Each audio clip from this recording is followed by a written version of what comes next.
Everybody, my name is Renee Elder, and my project is variability in surface and upper air moisture during extreme El Nino events.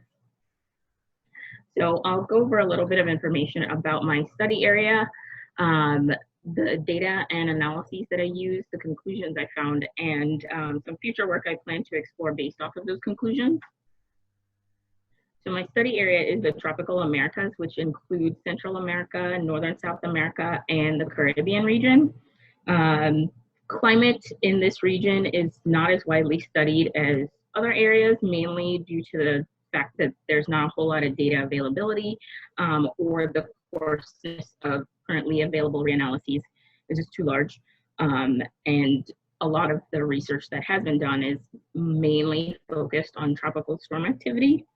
Drought, however, is relatively frequent and economically devastating for a lot of the particularly smaller islands in the region because they don't have a whole lot of natural resources and their economies are very dependent on water-intensive industries like tourism or agriculture. And for those unfamiliar with El Nino, it is the positive phase of the El Nino Southern Oscillation, which is it's characterized by warmer than normal sea surface temperature in the equatorial Eastern Pacific, which causes changes in the atmospheric circulation, and then it also causes changes in the seasonal weather. And during that time period when the El Nino peaks, it tends to be during the regional dry season, which doesn't help the drought situation. So my problem statement is, how do the impacts of extreme El Nino events vary in the tropical Americas at the surface and in the atmosphere? And this study focuses on the 3 extreme El Nino events that happened between the years 1979 and 2019. And an extreme El Nino is considered one that has an oceanic Nino index of 2 degrees Celsius or above. So my data include the Standardized Precipitation Evapotranspiration Index, or SPEI. I computed this in order to have coverage for the 3 El Nino events that I needed through 2016.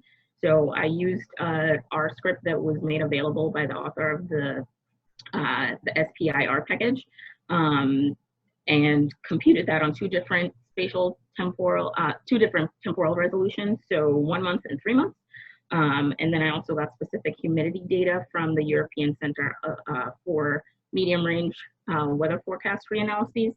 So I got the specific humidity for each month of the winter, so December, January, February, for the 3 El Nino events, so that was shown on the previous screen. So the 1982-83, 1997-98, and the 2015-2016 El Nino events. And I got that specific humidity data for 5 different levels of the atmosphere, so 1,000, 925, 850, 700, and 600 hectopascals. So my first step in my analysis was to use the 3-month SPI values to just categorize the index to see where had extreme drought areas or just drought areas and where had wetter conditions. And anything that was greater than -0.5 and less than 0.5 was considered near normal. And then in 0.5 increments, it went from light, moderate to severe to extreme. Whether if it's negative, it's considered drought. If it's positive, it's considered wetter. So the maps here show that the 1982-83 El Nino, that one had very different results in terms of the spatial coverage of where you would find drier than normal conditions than the other 2. Here it shows that there's a lot of wetter than normal area that you don't see in the other ones. All events show the Northern Caribbean region is wetter than normal, so that's like Cuba and Jamaica and the Bahamas. For the 1987-98 El Nino, there's widespread drought, a lot larger than the other areas, and its greatest intensity is in Central America and Northern South America. And for the 2015-2016 El Nino, there's widespread drought in northern South America, mostly with high intensity. The next step that I did was to use the 1 month SPI values to calculate the percentage of the study area that was in at least a particular level of drought.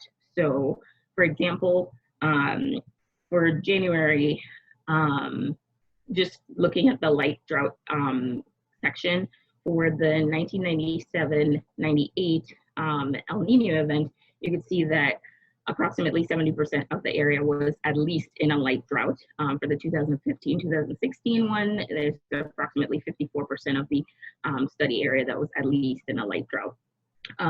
For extreme drought, the January of the 2015-2016 El Nino event, approximately 10% of the study area was an extreme drought for that one. And then just looking at the whole, by the end of the season, so February, approximately a third of the whole study area for both the 1997-98 El Nino and the 2015-2016 El Nino events, about a third of the study area was still in a moderate drought or above for those. Then the next step that I did was to do a hotspot analysis on those SPI values to test the randomness of the grouping of the wet and dry points. So here you'll see the red values are actually the negative values because they're indicating the drought, and then the blue ones are the wetter than normal, the significant wetter than normal clusters. And what you can see from these is that for northern Mexico, it's wetter in December and January for both the 1982-83 and the 2015-16 El Nino events. And Central America is wetter in February for those same two El Nino events. And then significant drought clusters or drier than normal clusters in Central America are observed for December and February for the 97-98 El Nino. And dry clusters are mainly in northern South America for all three of the El Nino events, particularly in January. And then the last step of my analysis is to do this vertical specific humidity profile.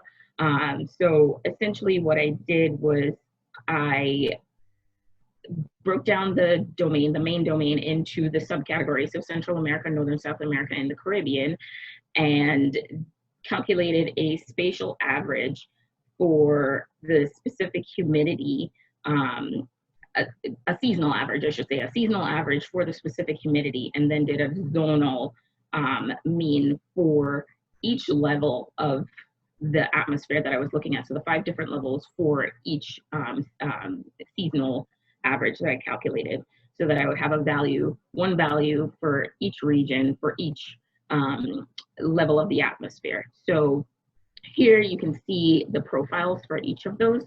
And what you see is for Northern South America, it's moister than all the other regions. And Central America and the Caribbean are very similar to each other. However, somewhere between 820 and 780 hectopascals, the Caribbean sort of switches to drying out a bit faster than Central America. And you can see where they switch, where the purple switches to being a bit further than the blue. And so just to reiterate what my problem statement was, how do the impacts of extreme El Nino events vary in the tropical Americas at the surface and the atmosphere? What I found was the 1997-98 and 2015-16 El Nino events are linked to more widespread drought than the 1982 and to 83 event. Significant clusters of wetter and drier conditions are varied for each extreme El Nino event. And Northern South America remains a little moister than the Caribbean and Central America from the surface up to 600 hectopascals by approximately 2 grams of water vapor per gram of the atmosphere for each El Nino event. And next steps in my exploring this data is to look at different weather variables. So precipitable water is one. That one is only available in hourly data, so it's a lot of things. It's a lot to go through. Vertical velocity, winds. Those are also really critical when it comes to studying drought and looking at stifling convection and that sort of thing. And then another thing I'm interested in doing is studying drought recovery using remote sensing. So instead of just saying, oh, I recovered from my drought by just, being positive, my net is positive now, looking at vegetation to determine how much the land has recovered from this drought, because you can have hydrological drought, which impact vegetation as well. So that's kind of what I have next using this data. And I can take your questions now.